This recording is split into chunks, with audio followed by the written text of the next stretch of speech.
교회들에게 하시는 말씀을 들을지어다. 이기는 그에게는 내가 감추었던 만나를 주고 또 흰 돌을 줄 터인데 그 돌 위에 새 이름을 기록한 것이 있나니 받는 자 밖에는 그 이름을 알 사람이 없느니라. 아멘. 할렐루야. 우리 옆에 있는 분들과 인사 나누겠습니다. 사랑합니다. 축복합니다. 태풍을 뚫고 오신 것을 축하드립니다. 네.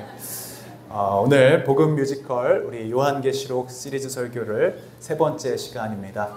오늘 버가모 교회입니다. 우리 7교회 순서 한번 외워볼까요? 시작. 다시 한번 해볼까요? 우리 설명을 좀 드릴까요? 에서가 어느 나무? 버두나무. 그리고 빌라를 사요? 사빌라. 자, 에베소, 서머나, 오늘 버가모, 그 다음에 두아디라, 사대, 빌라델피아, 마지막으로 라오디게아. 잘하셨습니다. 자, 다시 한번 해보겠습니다. 에베소, 서머나, 버가모, 두아디라, 두아게리아, 두아디라, 사대, 빌라델피아, 라오디게아. 네. 더 헷갈려 하시는 것 같아요. 네. 말씀을 많이 읽어서 여러분 이 말씀 좀 기억하시고요. 이 요한계시록은 우리 1장 내용은 우리가 살피지 않았는데요. 우리 2장부터는 7교회에 주시는 주님의 음성, 주님의 경고, 책망들을 우리가 함께 나누고 있습니다. 이 7교회에 주시는 이 뮤지컬의 내용들을 함께 나누고 나면 다시 좀 처음부터 쭉 정리를 하려고 합니다. 지금 현재 터키의 지역, 소아시아라고 불리는 이 지역에 여러분 에베소부터 이렇게 한 바퀴를 쭉 돌게 됩니다. 그래서 에베소, 서머나, 그 다음에 버가모. 그래서 약 서머나로부터는 100km 정도 올라간 그런 지역이고 당시 소아시아의 수도가 바로 버가모였다고 합니다. 굉장히 상업적으로, 경제적으로, 문화적으로 발달했던 곳이고 이미 2000년 전에 책이 20만 권이 넘는 도서관이 있을 정도로 굉장히 발달하고 또 문명적으로도 발전된 도시였습니다. 사진을 한번 보여주시면 그런데 여러분 이 경제적으로 상업적으로 발달하면 발달할수록 죄와 우상 숭배가 가득한 곳이 바로 이 버가모 교회였습니다. 버가모 지역에 특별히 높은 언덕과 산이 있었는데 그 산마다 뭐가 있었냐면 이런 신전들이 있었어요. 뭐 파르테논 신전, 뭐 제우스 신전, 여기서도 보면 여러분 트라이안 황제를 위한 신전, 이런 것들이 지금 흔적만 남아 있는데 저 흔적만 봐도 굉장한 위용을 자랑하고 있습니다. 특별히 여러분 그리스 신화에서 가장 큰 신이 누구죠? 제우스 신이죠. 그 제우스 신의 신전을 모신 곳이 바로 버가모입니다. 굉장히 우상 숭배가 또 황제 숭배가 만연했던 곳이고요. 그러다 보니까 여기 안에 있는 크리스찬들이 이제 믿음을 갖고 신앙생활하기가 여러분 쉽습니까? 어렵습니까? 굉장히 어려운 지역이에요. 그런 의미에서 오늘 13절 말씀에 보면은 이 버가모 교회 주시는 주님의 음성, 버가모 교회 사자에게 편지하라 하시면서 13절에 이렇게 말씀하세요. 한번 13절 같이 읽어보겠습니다. 시작. 내가 어디에 사는지를 내가 아노니 거기는 사탄의 권자가 있는 데라. 내가 내 이름을 굳게 잡아서 내 충성된 증인 안디바가 너희 가운데 곧 사탄이 사는 곳에서 죽임을 당할 때에도 나를 믿는 믿음을 저버리지 아니하였도다. 지금 이 버가모 교회 성도들이 사는 그 지역이 어떤 지역이라고 그래요? 사탄의 권좌, 왕좌가 있는 지역. 여러분 사탄의 집입니다. 집. 사탄의 완전 이 영적으로는 영적 최전방이고요. 사탄의 그 우두머리가 거하는 그런 곳이에요. 여러분 집을 선택하는데 뭐 요즘에 풍수질 이런 거 보시는 분 거의 없습니다만 여러분 사탄이 왕좌가 있는 곳이다. 이 집이 싸게 나왔습니다. 하면 여러분 거기 사시겠습니까? 절대로 안 될 거죠. 근데 여러분 이 버가모라는 지역은 그만큼 영적으로 타락하고 굉장히 어려운 지역이었습니다. 근데 상대적으로 경제적으로는 굉장히 부유하고 또 상업적으로는 활달하고 문명이 발달한 그런 지역이었어요. 미국으로 비유하자면 어느 곳 같습니까? 마치 뉴욕이라고 할까요? 뉴욕. 네, 월스트리트가 있고 굉장히 막 높은 빌딩이 있는 곳이지만 그 옆에를 보면은 노숙자들이 즐비하고 모든 갱단들이 있고, 여러분 지하철도 함부로 탈 수 없는 데가 뉴욕이 아닙니까? 또 한 군데 비유를 하자면 라스베가스 같은 곳. 환락과 쾌락의 도시, 도박의 도시, 가는 곳마다 여러분 지나가면 길거리에서 대마초 냄새가 나요. 이렇게 좀 담배 냄새하고는 다른 매캐한 그런 냄새가 나요. 여러분 이런 어떻게 보면 이 버가모 지역은 우상 숭배의 총본산지요, 이런 타락의 소돔과 고모라 같은 그런 땅입니다. 요한계시록을 자세히 보면요, 이 책망받는 교회들이 주로 이런 발전된 도시에 있었어요. 제가 이 말씀을 이렇게 곰곰이 묵상하면서, 그렇다면 우리가 정말로 나중에 주님 다시 오실 때 칭찬받는 교회들이 어느 지역에 있고 어느 위치에 있는지를 약간 가늠할 수 있겠더라고요. 이 내용을 보니까. 다 그렇지는 않겠지만 여러분, 여의도에 있는 교회, 강남에 있는 교회, 용산 한 구석에 있는 교회, 정말 경제적으로 문화적으로 막 번성하고 상업적으로 발달하고 멋진 사람들이 즐비한 그곳에 있는 큰 교회, 칭찬받는 교회가 될까요? 책망받는 교회가 될까요? 우리는 모르죠. 그러나 요한계시록의 내용만 본다면, 그냥 이거를 표면적으로만 본다면 어려운 지역, 정말 살기 힘들고 가난한 그 지역에 있는 교회들의 주로 하나님께서 칭찬하시고, 이렇게 막 잘 살고 뭐 육체적으로 건강하고 관계적으로 근심 걱정할 필요가 없는 그런 곳에서는 대부분 책망이 있었다는 것입니다. 우리 이제 시골로 다 이사 가야 되니까 그런 건 아니고요. 영적인 의미를 우리가 얻자면 그런 것 같아요. 우리 성도들이 경제적으로 이제 좀 회복이 되고 살만해지고 또 근심 걱정이 없어지고 육체적으로도 강건해지고 기도하는 모든 제목들이 응답받는 바로 그때가 우리가 영적으로 깨어 있어야 될 때라는 것입니다. 아멘이십니까? 여러분 지금 어떠세요? 막 고난이 닥쳐서 정말 눈물이 아니시고는 하루를 넘길 수 없는 그런 어려움이 있으십니까? 언제 이 고통이 끝나나? 언제 이 괴로움이 끝나나? 여러분 정말로 영적으로 힘드십니까? 바로 그때가 우리 주님이 여러분과 함께 하시는 때인 줄로 믿습니다. 그 주님의 손을 놓지 말고 그 예수님의 이름을 굳게 붙드시는 여러분 되시기를 축복합니다. 지금 버가모 교회 성도들은 그렇게 살았던 거예요. 여러분 경제적으로 굉장히 활성화됐지만 사실은 믿는 자라는 이름 때문에, 그리스도인이라는 이름 때문에 그들은 경제생활을 제대로 할 수가 없었습니다. 핍박을 받았습니다. 가장 쾌락과 즐거움이 가득한 시대를 살고 있지만 그들은 고난 가운데 있었습니다.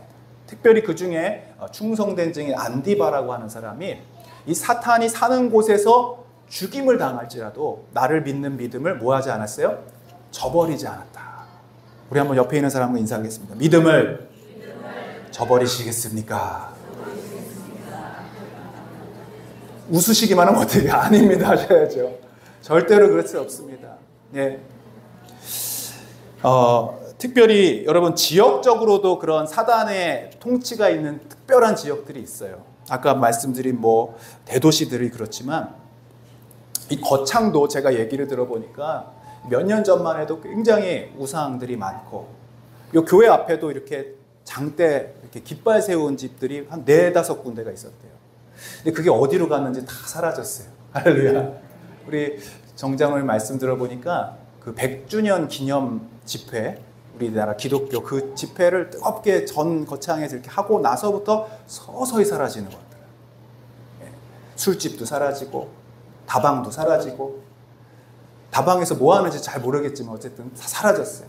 그런 모든 것들이 여러분 이 영적인 전쟁터와 같다는 것이죠. 특별히 이 거창 지역에도 여러분 영적인 불모지와 같습니다. 이 함양 합천도 그렇지만 기독교율이 3%밖에 안 된대요. 이 전라남도 같은 데는 벌써 40% 30%가 넘습니다. 근데 여러분 굉장히 불모지예요. 전도가 어려운 곳입니다. 그래서 우리 이번에 전도팀에 와서도 막 땅 밟기를 했지만 이 영적인 견고한 진들과의 전쟁이 필요한 것입니다. 특별히 여러분 깨어 있어야 됩니다. 이럴수록 우리가 더 기도해야 되고요. 특별히 이 시대도 여러분 그런 시대예요. 여러분 쾌락과 즐거움이 우리 주변에 너무나 가득하고요. 최고의 지식과 정보들이 뭐 그냥 인터넷만 열면 나오고 이런 시대에 우리가 영적인 버가모 시대를 살고 있을 때 우리는 과연 그러면 어떻게 살아야 하는가? 어떻게 우리가 주님께 칭찬받을 수 있을까? 오늘 버가모 교회를 보면 칭찬 3가지와 책망 2가지가 나와요. 그 내용을 이 말씀으로 우리가 듣기 전에 먼저 뮤지컬 영상으로 오늘 볼 텐데 오늘은 꽤 재미가 있습니다. 좀 이렇게 유머러스한 그런 내용들이라 우리 특별히 청년, 청소년들이 많이 와서 감사하고 오늘 말씀을 통해서 여러분 이게 구경을 하시는 게 아닙니다. 이 뮤지컬 통해서 굉장히 성경 내용들을 그 안에 잘 녹여냈어요. 그래서 여러분 말씀으로 받으시고 또 나에게 적용하시고 또 우리 교회에 적용하시는 그런 시간이 되기를 주님의 이름으로 축원합니다. 우리 불을 꺼주시고 시작하겠습니다. 파라, 난 아무래도 가짜인가 봐.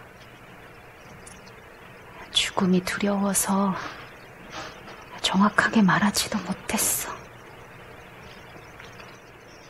난 왜 폴리갑 할아버지처럼 끝까지 아도나이를 붙잡지 못했을까? 에클레시아, 아도나이 왕자님이 폴리갑을 붙잡아 주신 거예요. 그리고 폴리갑 장로님께서 말씀하셨잖아요. 사명이 다하기 전에는 결코 죽지 않는다고. 자, 우리 이제 안디바 형제님을 격려해 주러 갈까요? 그럼 아도나이가 나와 함께 하시면 나도 끝까지 사명을 다할 수 있을까? 그럼요. 그리고 아도나이 왕자님은 지금도 함께하고 계세요. 그래, 나도 끝까지 사명을 다하겠어. 좋아요.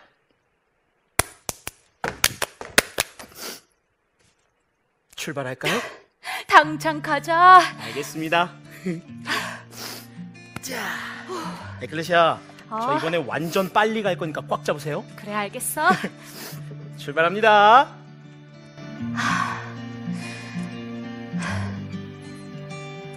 봐라, 네? 진짜 빨리 간다. 최고 속도예요. 봐라, 근데 나 궁금한 게 있어. 뭔데요? 그 아도나이가 다시 바벨론에 올 때 말이야, 그땐 이 바벨론을 심판하겠다고 했잖아. 그럼 여긴 진짜로 어떻게 되는 거야? 아, 그게 궁금하시구나. 나 진짜로 궁금했어. 그게 궁금하시구나? 그래, 궁금하다고. 그게 여기 여책에 다 써있는데? 뭐야, 너 이런 것도 가지고 다녔어? 아이, 그렇게 막 뺏어가지 좀 마세요. 봐라, 나 이거 읽어봐도 돼? 뭐 읽어보셔도 되는데 아마 보셔도 이해 못하실 거예요. 야, 내가 왜 이해를 못하냐? 내가 바보냐?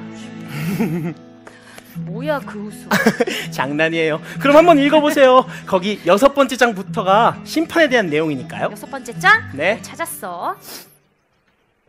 7봉인 중 하나를 뗄 때 네 생물 중 하나가 우레와 같이 오너라 하니 흰 말을 탄 자가 활을 가졌고 면류관을 받고 나가서 이기려고 한다. 둘째 봉인을 뗄 때 붉은 말을 탄 자가 땅에서 화평을 제하며 서로 죽이게 하고, 셋째 봉인을 뗄 때 검은 말을 탄 자가 손에 저울을 가졌는데, 넷째 봉인을 뗄 때 정황색 말. 우와, 이거 정말 엄청나다. 오, 이해하셨어요? 아니, 엄청나게 어려워. 무슨 말인지 하나도 모르겠어.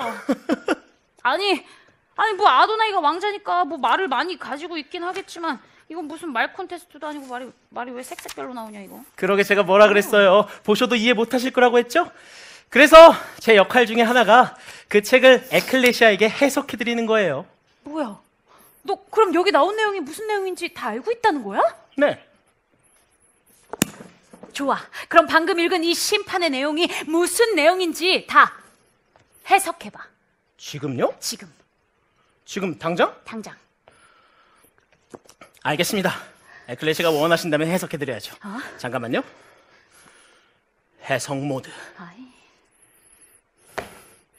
이 책으로 말씀드릴 것 같으면 7봉인 심판! 아까 그거구나! 색색별로 말 탄 사람들 막 나오는 거 그거!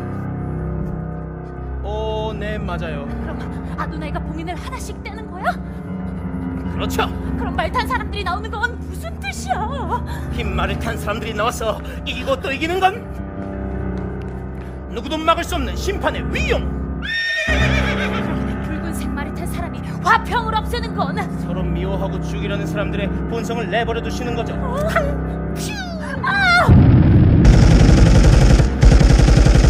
그럼 검은색 말을 탄 사람이 저리든 건 바벨론에 찾아오는 극심한 기근이죠.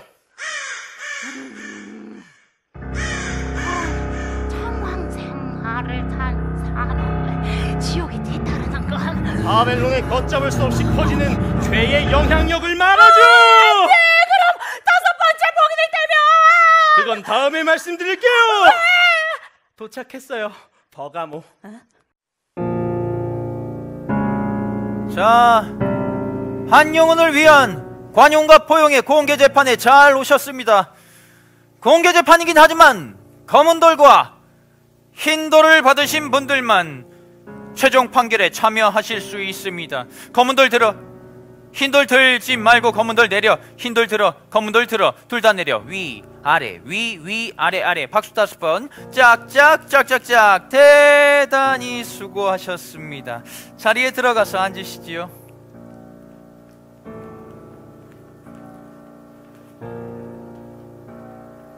이 원뿔 언덕에 모여 계신 가장 높으신 제우스 신을 비롯한 다양한 신들께서 이 재판이 공정하게 이루어지도록 우리를 도와주실 것입니다.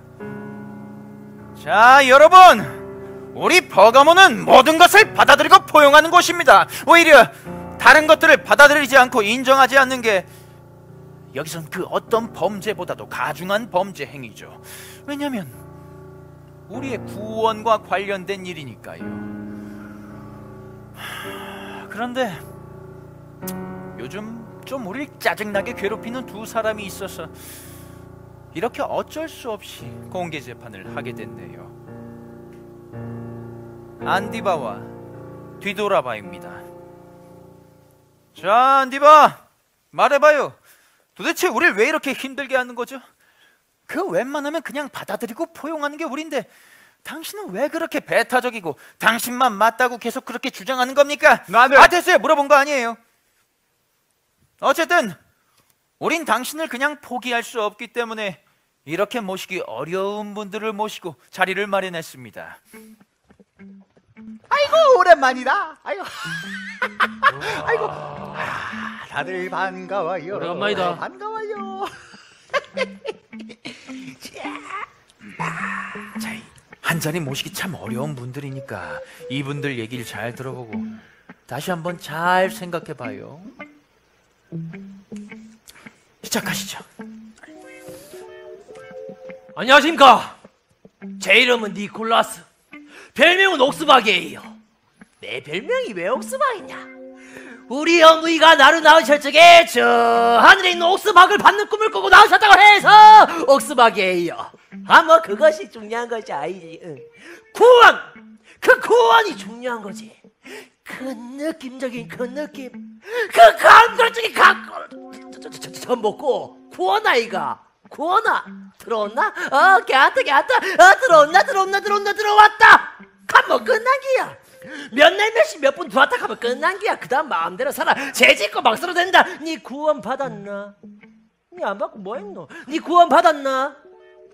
그럼 나가서 죄짓고 막 살아. 지금 나 아이고 뭐를 막 살아. 그러다가 네 꼴 나는 거야. 어서 앉아. 옥수수같이 생긴 게 있지. 여러분, 우리 주수꾼들은 하나님의 말씀대로 그냥 열심히 살다가 14만 4천 명이 모이면 구원받는다. 믿습니까? 맞습니다. 자, 요한 1장 1절에 하나님이 말씀이다 뭐 이랬어요. 근데 이 말씀이라는 게 여기 비유로다가 그냥 꽁꽁 감춰져 있어서 나밖에 풀 수가 없다 이 말입니다. 믿습니까?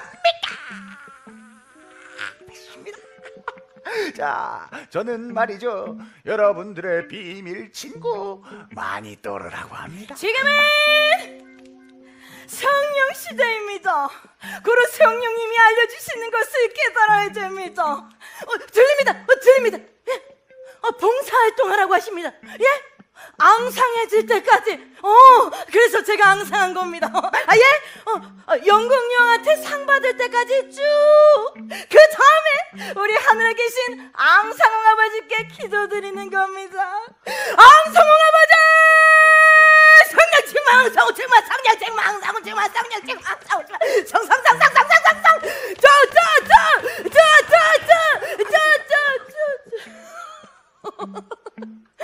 부끄럽지 않아요. 저요? 저 생명의 근원 어머니라고 부르시면 됩니다. 다들 말도 안 되는 소리들을 하고 있네 진짜. 그러게요. 어머니? 억수로 앙상하네. 자, 안디바, 잘 들었죠? 우리 버거모엔 이렇게 구원에 관해 다른 관점을 가진 사람들이 이렇게나 많이 있어요. 그런데 당신은 다른 사람은 물론 이분들의 얘기가 다 틀리고 당신만 맞다고 계속 그렇게 주장할 겁니까? 그렇다. 그렇다는 반말을 왜 해요? 먼저 니콜라스 주장에 대한 답변이다. 아도나이 왕자님이 이 바벨론에 오신 이유는 우리를 이곳에서 잘 먹고 잘 살게 하시려는 것이 아니라 그분의 왕국인 말쿠트 샤마임으로 우리를 이끄시기 위함이다. 그래서 비록 몸은 이 바벨론에 있지만 우린 지금 여기서부터 그분의 왕국의 삶을 살아야 하는 것이다. 이 옥수수바가 뭐라 카노니? 말쿠트 하임? 나 그딴 거 모르겠고 네 구원 안 받았으면 내가 그 초콜릿 하임 사줄 테니까 내랑 성경 공부하지. 연락해리. 말쿠트 하임, 초콜릿 하임, 화이트 하임. 나 뻘 좀 하다임. 나 간다임. 다음은 또르마니의 주장에 대한 답변이다. 말씀대로 살아야 하는 것은 동의한다.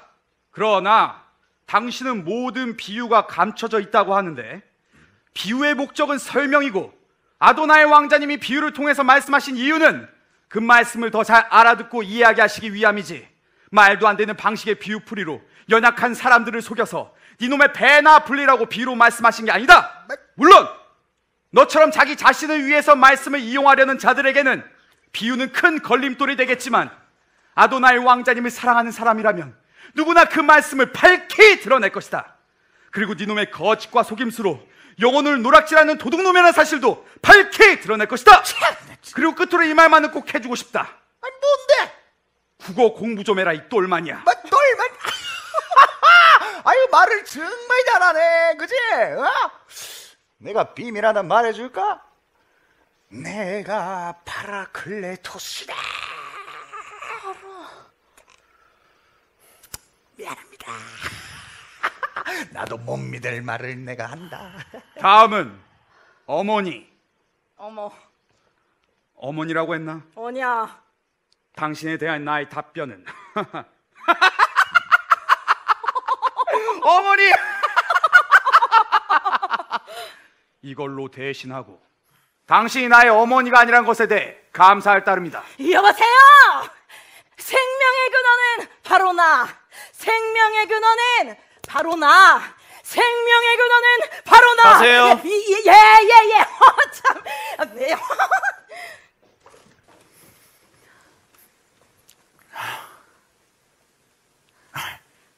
안디바, 지금 뭔가 단단히 착각하고 있는 것 같은데 이 자리는 당신의 변론 따위나 들으려고 모인 자리가 아니라 당신을 어떻게 처벌하면 좋을지 결정하는 자리거든요. 우린 이 자리에서 당신에게 어떠한 처벌도 내릴 수가 있어요. 심지어 사형조차도. 말도 안 돼. 아니 저런 얼토당토 않는 주장들을 받아들이지 않는다고 해서 사형시킨다는 게 가능해? 이 바벨론에선 가능하죠.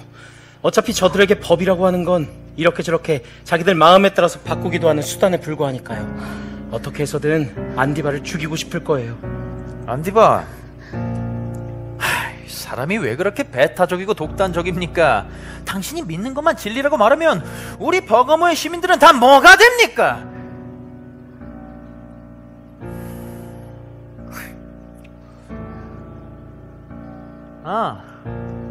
뒤돌아봐.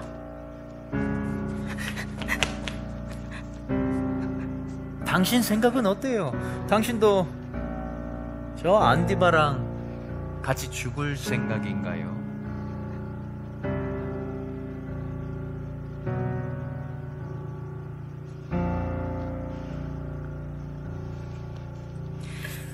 저도 안디바와 같은 생각.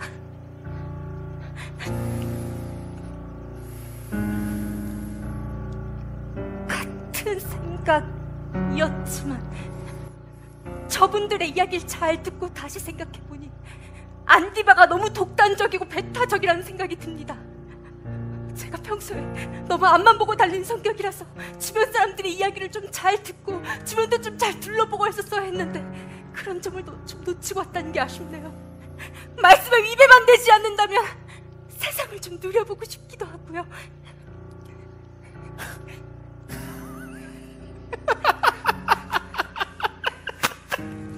아, 그래요. 뒤돌아봐.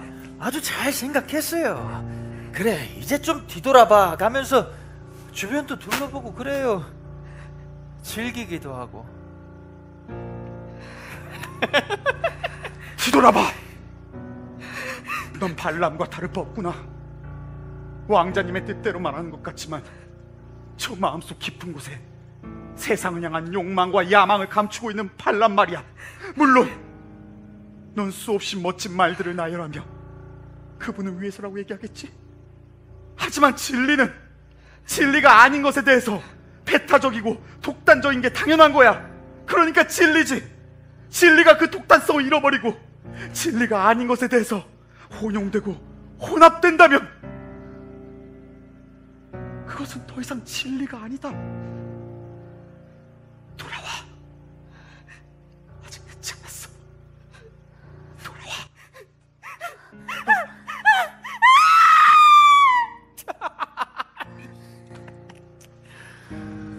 아, 고집하고는 안 되겠네요. 혹시 여기 계신 분들 중에 저 고집쟁이 안디바를 설득시켜 주실 분이 계신가요? 우리가 저 사람을 그냥 죽게 내버려 둘 수야 없지 않겠습니까? 봐라, 네가 어떻게 좀 해봐. 네, 거기 아가씨? 아가씨가 뭔가 하실 말씀이 있으신 것 같은데. 저요? 아니, 나 잠깐 이쪽으로 오시죠. 아가씨가 아니요, 저기 있는 저 불쌍한 한용운 고집쟁이 안디바를 설득시켜 주실래요?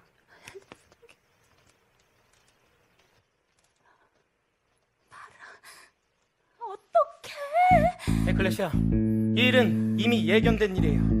왕자님께서 심판의 5번째 봉인을 떼실 때 샤다이 왕의 말씀과 그들의 증언 때문에 죽임당한 자들의 영혼이 크게 외치니 거룩하고 참되신 샤다이 왕이여, 얼마나 더 기다려야 하나요? 언제쯤 이 바벨론을 심판하시나요?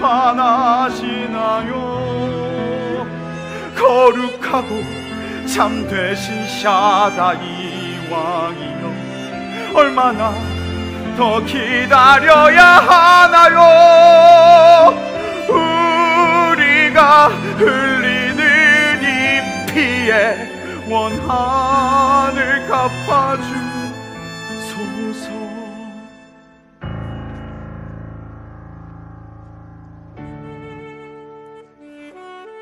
내가 그들을 사랑하듯 자기 자신보다 나를 더 사랑하는 내 백성들의 수가 차기까지 아직 조금만 더 쉬어야 한단다.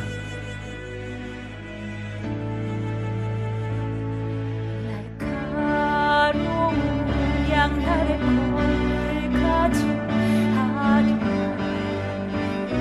생명의 통치자, 그는 당신을 책망하시네.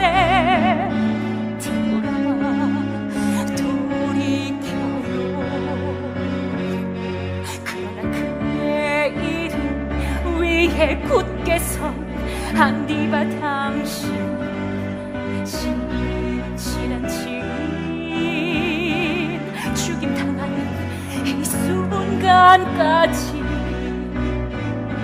믿음을 지키는 모습 마치 아도나이 같죠.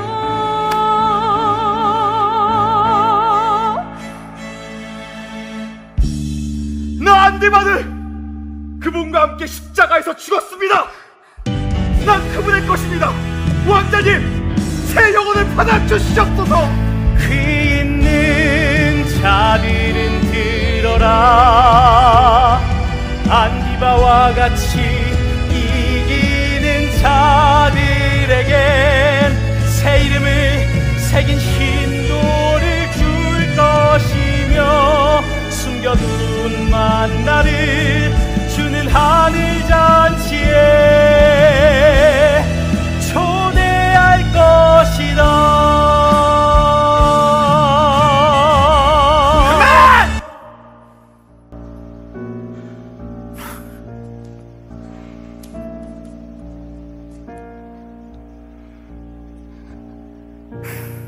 설득해버렸더니 왜 응원질을 하고 있어?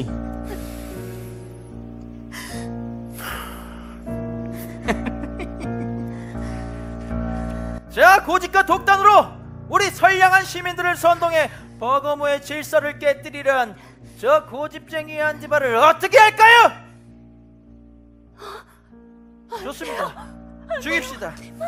그리고 우릴 저주하고 재수없는 소리를 퍼부은 저자들은 당장 두아디라로 추방하라! 에클레시아!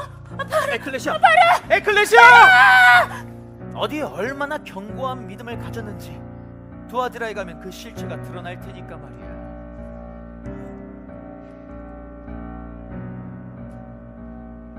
핍박보다 무서운 게 유혹이거든.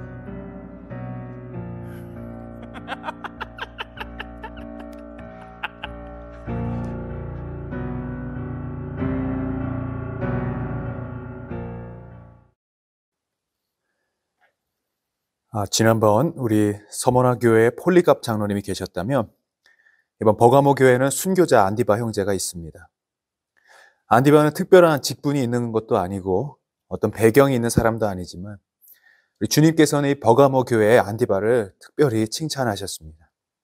오늘 13절 말씀을 보시면 버가모 교회를 칭찬하실 때 주님께서 세 가지를 알고 계신다고 말씀하셔요. 우리 13절 말씀을 한번 읽어보겠습니다. 내가 어디에 사는지를 내가 아노니 거기는 사탄의 권자가 있는 데라. 내가 내 이름을 굳게 잡아서 내 충성된 증인 안디바가 너희 가운데 곧 사탄이 사는 곳에서 죽임을 당할 때에도 나를 믿는 믿음을 저버리지 아니하였도다. 여기 우리말 성경으로 보면 문맥이 좀 다르지만 헬라어 성경으로 보면요 이렇게 시작합니다. 나는 알고 있다. 이렇게 하는 말이 앞에 나오고 그 뒤에 무엇을 아신다라고 세 가지를 말씀하세요. 첫 번째, 뭘 알고 계십니까? 주님께서 버가모 교회가 결코 신앙생활하기 쉽지 않은 영적인 불모지 지역에 거주하고 있다는 것을 알고 계신다고 하셔요. 두 번째, 그럼에도 불구하고 버가모 교회 성도들이 예수 그리스도의 이름을 굳게 붙들고 있다는 것을 알고 계신다고 말씀하시죠. 또 세 번째, 내 신실한 증인 안디바가 죽임을 당하고 순교할 때에도 나를 믿는 믿음을 저버리지 않고 지켰다라는 것도 알고 계신다고 말씀하십니다. 우리 주님께서 버가모 교회의 상황을 잘 알고 계신다라고 하는 이 말씀은요. 오늘날로 말하면 주님께서 우리의 영적인 상태도 알고 계시고 우리의 가정의 상황도 알고 계시고 또 우리 교회의 상태, 우리 상황도 알고 계신다라는 말씀입니다. 오늘 새벽 말씀도 그렇지만 예레미야 17장에 이렇게 말씀하십니다. 만물보다 거짓되고 심히 부패한 것은 마음이라. 누가 능히 이를 알리오마는 나 여호와는 심장을 살피며 폐부를 시험하고 각각 그의 행위와 그의 행실대로 보응하나니. 우리 하나님께서 우리의 내면을 다 알고 계신다고 말씀하세요. 심장을 살피고 폐부를 시험하시며 또 우리의 영적인 상태를 잘 알고 계신다 말씀하십니다.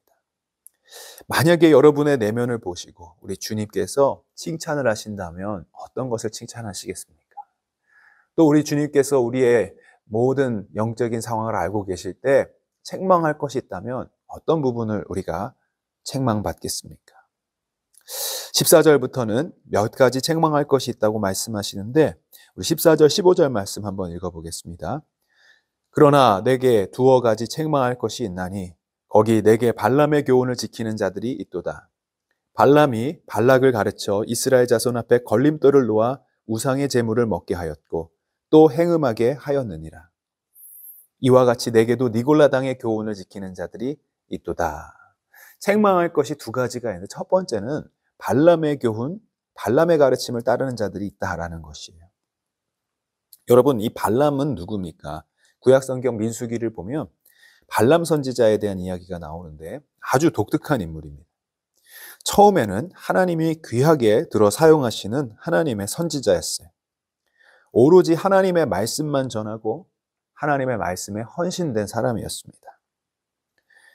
그래서 이 모압의 왕이었던 발락이, 발락과 발람 이름이 비슷합니다.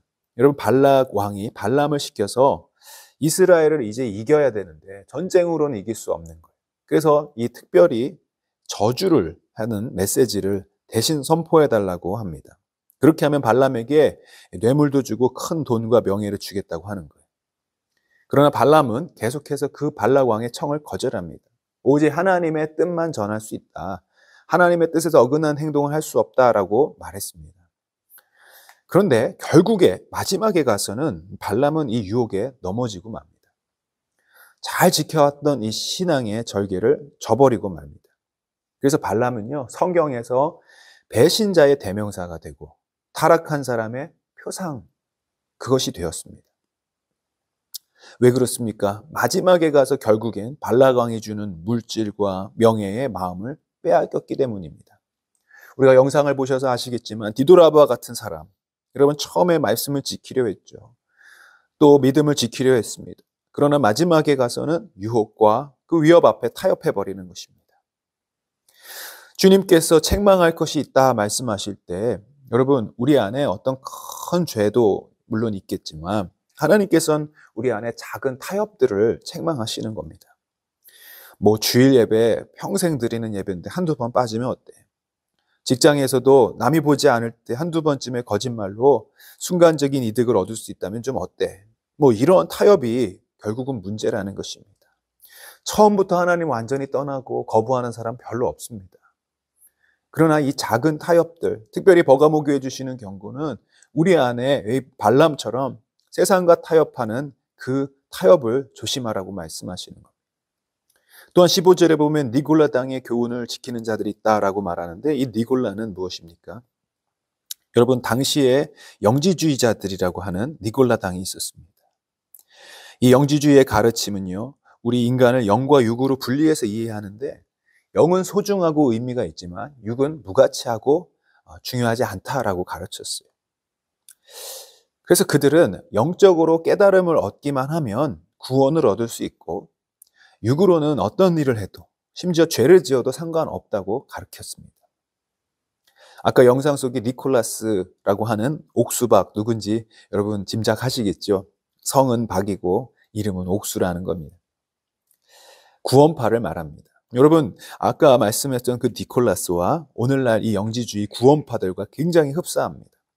구원파의 구원관도 그것입니다. 깨달음을 통해 구원을 얻는다는, 예수를 믿음으로가 아니라 이걸 지식적인 깨달음으로 구원을 얻을 수 있다고 얘기해요.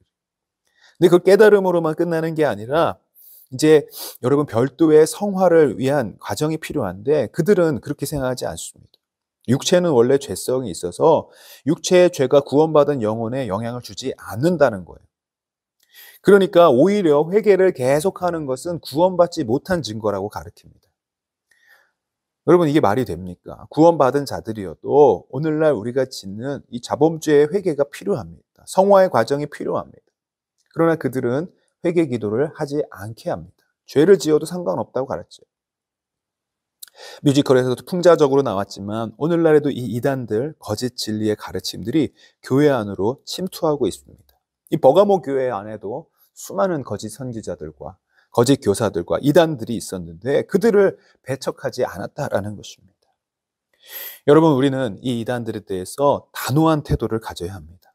그러나 이 단호함은 단지 그들에 대한 어떤 분노나 막연한 두려움이 아니라 하나님의 말씀에 대한 열정으로 나타나야 하는 것이죠.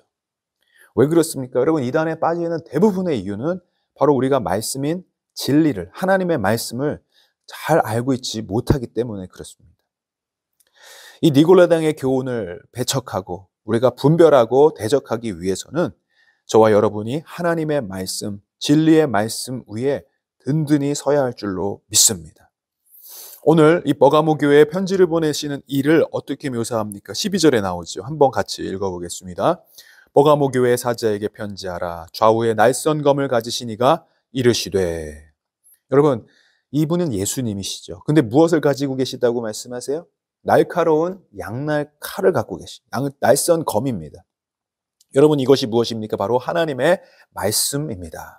하나님의 말씀의 검을 가지시는 이가 말씀하신다는 거예요.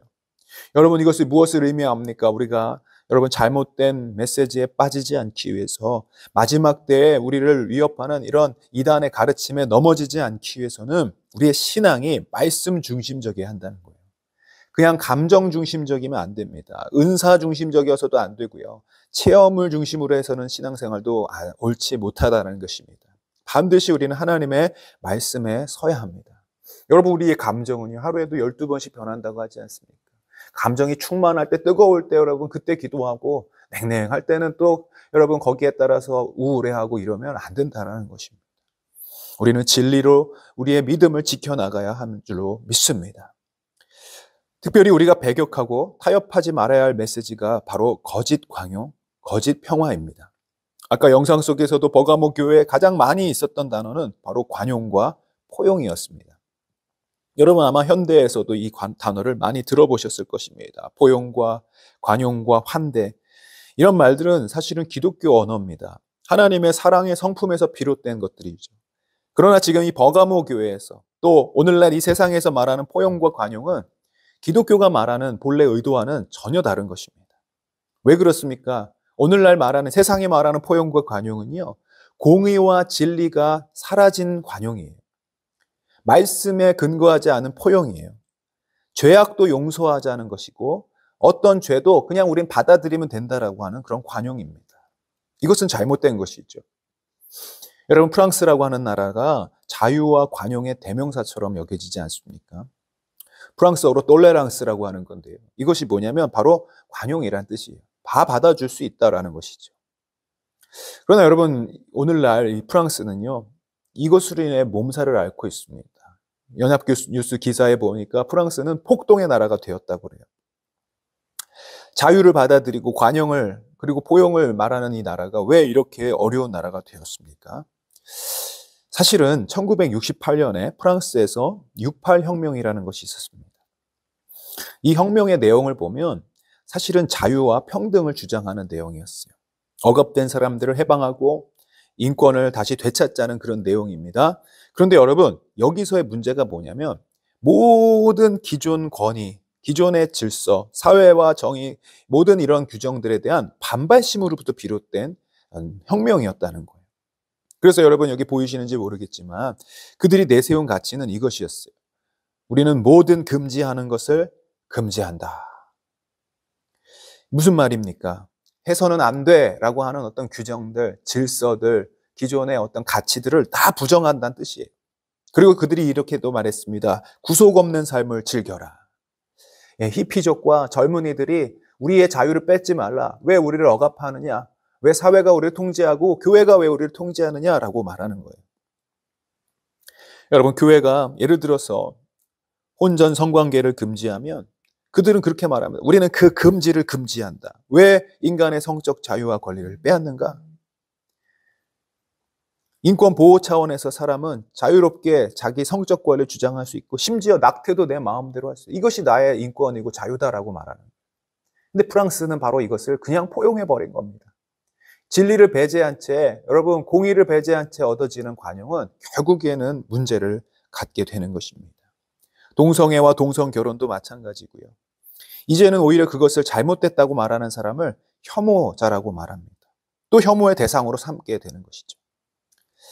그러다 보니까 교회가 말하는 것들, 또 전통적인 가치들, 하나님의 말씀, 진리 이런 게 다 배격되기 시작한 거예요. 오늘날 학교 교육도 다 무너졌다고 하지 않습니까? 우리나라도. 여러분, 그런데 이것이 아이러니하게도 학생 인권을 보호하자고 하는 학생 인권 조례가 시작되고 나서부터 무너지기 시작한 거예요. 학생들의 인권도 소중하고요. 여러분, 체벌도 해서는 안 됐죠. 그러나 그 인권을 중시하며 사랑으로 키워하는 내용들이 그냥 단순히 어떤 잘못도 용납하고 어떤 죄도 다 수용한다라는 그런 관점으로 받아들여지는 안 된다라는 것입니다.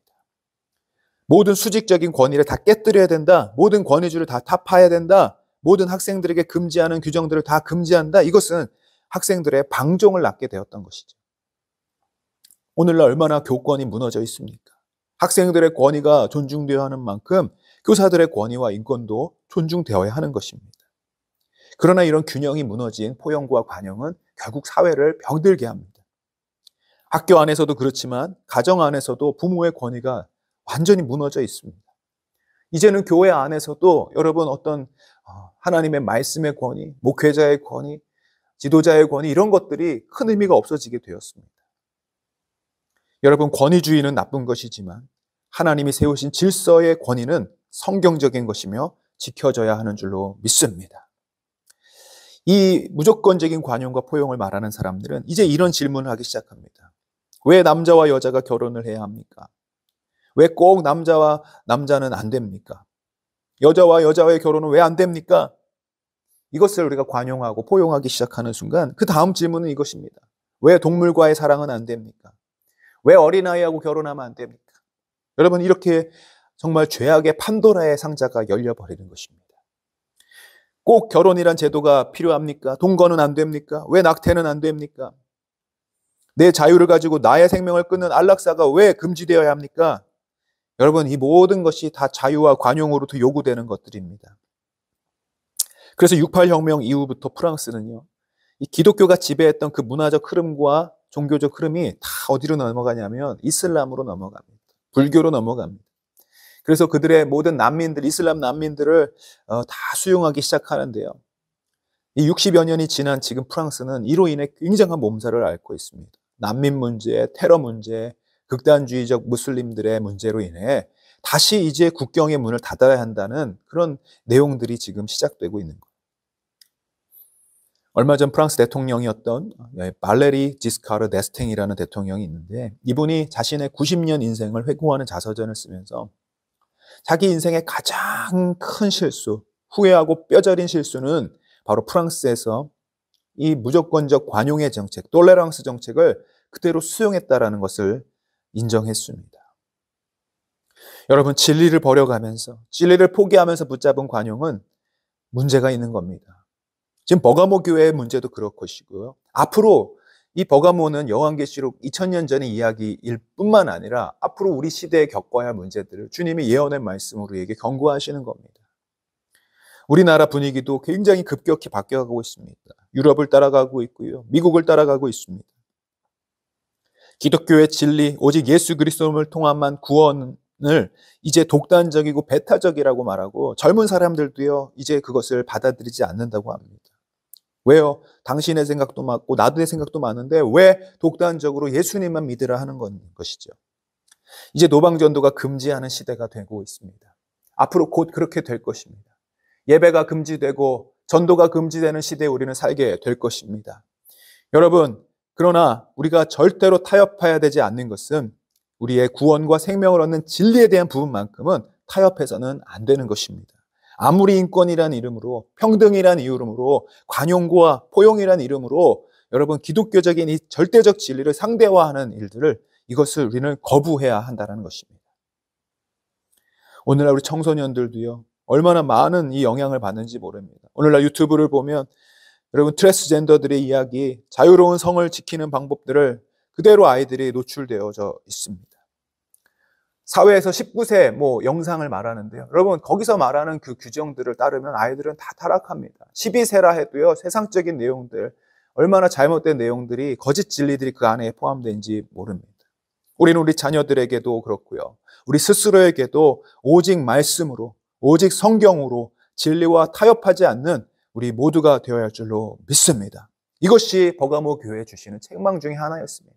오늘 우리 거창성결교회가 하나님이 기뻐하시는 교회가 되기 위해서 우리는 말씀 위에 서서 이 세속적인 모든 가치들, 잘못된 이 세상의 포용과 관용의 정책들, 또 동성애와 이 모든 악한 세속 법부들을 우리가 다 배격해야 될 줄로 믿습니다.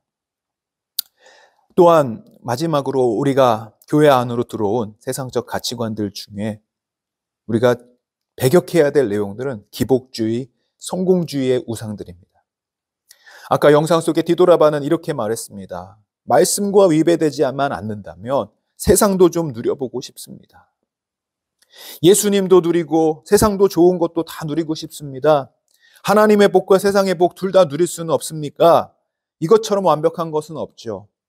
여러분, 그러나 하나님께서는 너희가 하나님과 재물을 동시에 겸하여 섬길 수 없다고 말씀하십니다. 우리의 마음의 왕자는 하나뿐입니다. 오직 그 마음의 왕자에는 예수 그리스도, 우리 하나님만이 계셔야 할 줄로 믿습니다. 그러나 이것이 둘 다 가질 수 있다라고 속이는 것이 발람의 가르침이고 니콜라스의 가르침입니다. 안디바는 이 타협을 배격했습니다. 오직 하나님만 섬겼습니다. 그리고 예수 그리스도와 십자가에서 함께 죽었다고 고백을 하고 있습니다. 나는 주님의 것입니다. 나는 주님께 속해 있습니다. 그러면서 그는 주님의 신실한 증인의 길을 선택한 것이죠. 여러분, 증인이라는 단어는요, 헬라어로 마르티스라고 하는 단어인데 순교자라고 하는 단어랑 어원이 같습니다. 한마디로 증인은 순교자여야 한다는 것입니다. 안디바가 예수 그리스도에 대한 복음의 진리를 굳게 붙잡고 그것을 증언했을 때 그는 자신의 생명을 건 것입니다. 순교자로서 증언한 것입니다. 여러분, 우리 믿음의 사람들, 우리 예수 그리스도의 복음의 증인으로 우리는 살아야 할 때 결국 우리의 생명은 주님께 달려있다는 것을 믿어야 하는 것입니다. 이 살아가는 우리 세상 속에서 증인이 되고 순교자가 되어야 되는데 여러분, 꼭 피 흘리는 순교가 아닐지라도 예수님 때문에 손해보고 예수님 때문에 모욕당하고 주님 때문에 어려움 당할지라도 우리가 끝까지 진리를 포기하지 않는 그 순교도 주님이 기뻐하시는 것입니다. 우리는 세상에 대하여, 죄에 대하여, 욕심에 대하여, 정욕에 대하여 타협하지 말고 오직 주님과 함께 십자가에 달려 죽어야 하는 것입니다. 이것이 바로 회개입니다. 여러분, 복음은요, 세상에서 성공하는 방법을 알려주는 도깨비 방망이가 아닙니다. 복음은 진짜 회복을 위해서 회개해야 된다는 것을 가르쳐 줘야 하는 것입니다. 복음은 영원한 진짜 생명을 얻기 위해서 우리의 육신의 생명이 죽어야 하는 것을 말씀하고 있습니다. 그래서 16절에 이렇게 말씀하시죠. 그러므로 회개하라. 그리하지 아니하면 내가 내게 속히 가서 내 입의 검으로 그들과 싸우리라. 여러분, 회개는 구원파가 말하듯이 한 번 회개하고 마는 경험, 일회적인 경험이 아니라 계속해서 우리의 삶에 내 안에 세속적인 가치들을 제거하는 작업입니다. 세상을 등지고 세상을 거절하고 하나님의 말씀 앞에 서기로 결단하는 그 삶의 반복이 바로 회개라는 것입니다. 오늘 우리 결단하기를 원합니다. 주님, 내가 주님께 돌이키게 하시고 세상으로부터 돌이키게 하시고 믿음으로 서게 하여 주시옵소서. 오늘 그러한 이기는 자들에게 주님이 약속하시는 것은 바로 17절의 내용입니다. 우리 같이 읽어보겠습니다. 귀 있는 자는 성령이 교회들에게 하시는 말씀을 들을지어다. 이기는 그에게는 내가 감추었던 만나를 주고 또 흰돌을 줄 터인데 그 돌 위에 새 이름을 기록한 것이 있나니 받는 자밖에는 그 이름을 알 사람이 없느니라. 아까 영상 속에 그 재판장에 많은 사람들이 흰돌과 검은 돌을 들고 있었습니다. 고대 그리스의 재판에서 누군가를 심판할 때 흰돌을 들면 살리고 검은 돌을 들면 죽이라는 그런 뜻이었습니다. 또 이 고대 그리스의 흰돌의 역할은 바로 결혼식에 초대하는 초대장의 역할이었습니다. 오늘 영상 속의 안디바는 비록 세상의 많은 사람들에 의해 검은 돌이 들려져 순교를 당했지만 그가 저 천국의 많은 순교자들 앞에서 주님의 그 증인들 앞에서는 모두가 흰 돌을 들어 안디바를 천국의 백성으로 환영하게 될 줄로 믿습니다. 여러분, 우리는 이 세상의 사람들의 인정과 평가를 받는 자들이 아니라 주님의 인정과 주님의 칭찬을 받아야 할 줄로 믿습니다. 오늘 말씀을 정리하겠습니다. 여러분, 우리가 하나님 앞에 증인으로 살 때 우리는 선택해야 할 것입니다. 타협이 아닌 진리를 선택하기로, 돈이 아닌 예수 그리스도를 선택하기로, 세상의 가치가 아닌 바로 하늘의 가치, 하나님 나라의 가치를 선택하기로 결단해야 할 것입니다. 오늘 우리 안에 어떠한 것도 섞이지 말고 혼합되지 말고 분명히 이 진리 가운데 서서 승리하시며 이기시는, 그래서 하늘의 만나와 힌도를 받으시는 저와 여러분 되시기를 주님의 이름으로 축복합니다. 기도하겠습니다.